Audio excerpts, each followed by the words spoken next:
producers an opportunity to work with me and to shine on the big stage too.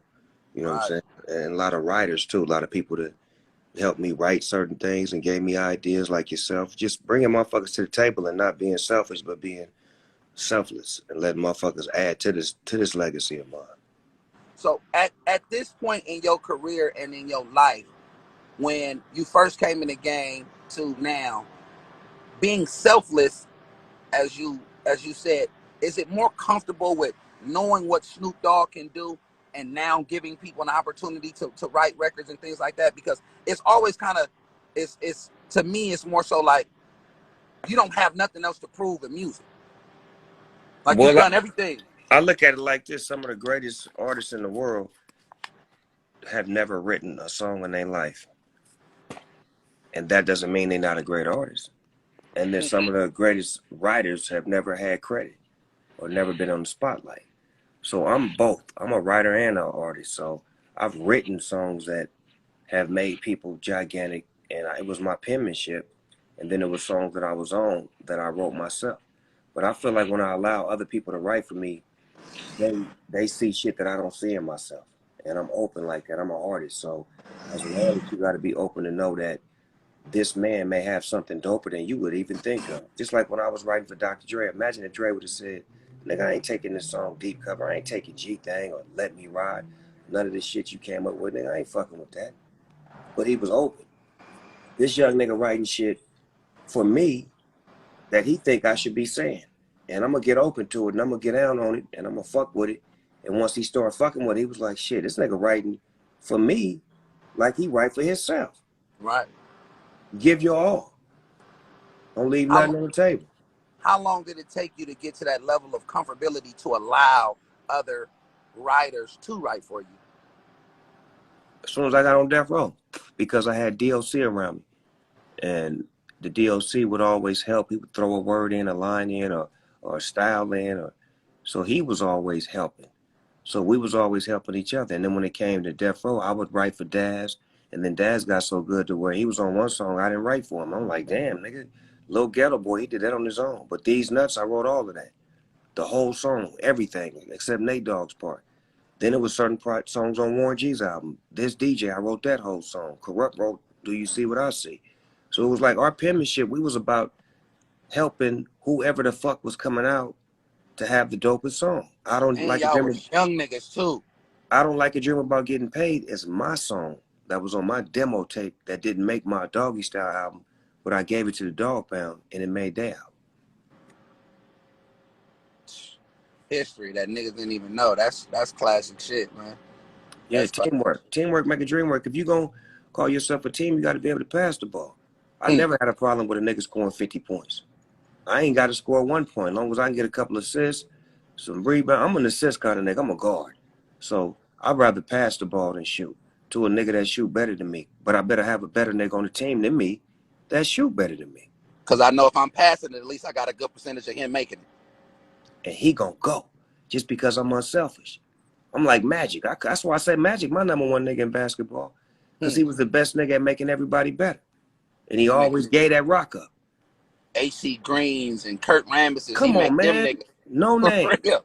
He get no names. That's the reason why we know them niggas. Thank you. That's For Magic, real. nigga. He was doing this dude, nigga. He was the one that was distributing that rock and coming down looking sweet. And that's me. That's me in the rap game, nigga. I distribute the rock. My homie Ricky on here, man. He one of the truest Clipper fans that I know, man.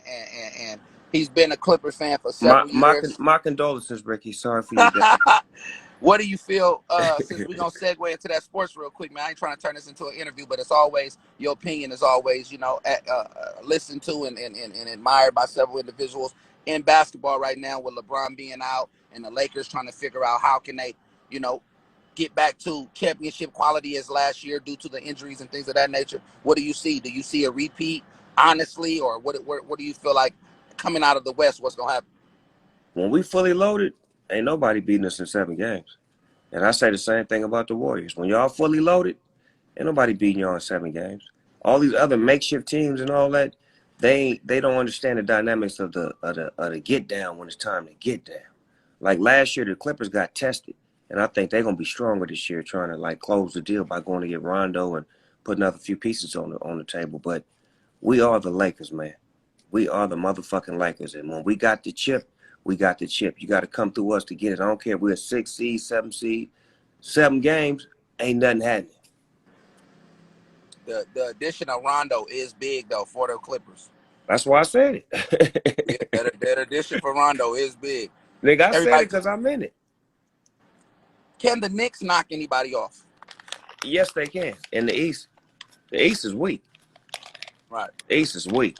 Up top, you got three strong teams in the East: the Nets, the Sixers, and probably the Heat. Everybody else is lukewarm.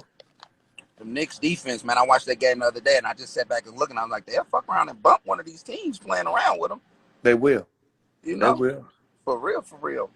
Nah, we putting it together, man. We finna get out of here. Hey man, shout out to Steph, man. Steph Curry. He gave me an opportunity to start the Snoop Youth Basketball League. And this week we just had our championship game yesterday.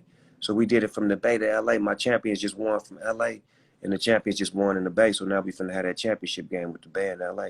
And Steph, came back and got with me and did it up under his initiatives and gave me an opportunity to create a basketball league because I've been had the football shit. So shout out to Steph Curry for being a real one. You understand me? Listen, Steph, people don't really understand all the work that Steph is doing behind the scenes. Like, Steph is really like on some nigga. Steph could run for president. Like Steph is that dude, man.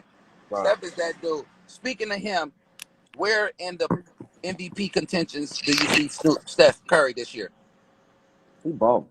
Cub balling. If he can just remain steady through the rest of the season and put up about probably like 6 or 7 more 50-point games, then I think he can get it. But James Harden was showing out though all year, if you really want to be honest. Yeah. That motherfucker was showing out. He went to Brooklyn and showed out. Like, he turned into a different motherfucker. Do you think they'll give it to Embiid just to see the resurfacing of the big man in the NBA? No, because he didn't step away like Giannis stepped away when he was the big man MVP. You knew Cuz was like, nigga, ain't nobody better than Cuz right now in the regular Right.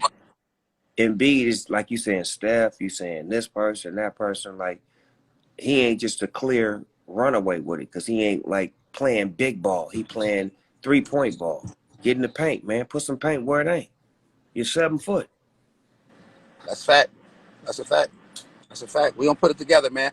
Hopefully this summer, man, we get a chance to do some more charity stuff, man. Come out, man, do some part of the, the basketball stuff. We'd love to see Snoop come out to the Bay, man, to come playing some of the stuff that we got going. I'll call you and put it going from there. But I love you, Unc. I appreciate all the opportunities and everything that you show, not only for myself, but for the other people that's out there around the world, man. You are motivation. And I can tell you all the time, on camera and off camera, I love you and I thank you, man, for the motivation. And hey, man, just keep doing that shit, man. Keep representing, man. The Black Elvis, man. You that nigga, dog.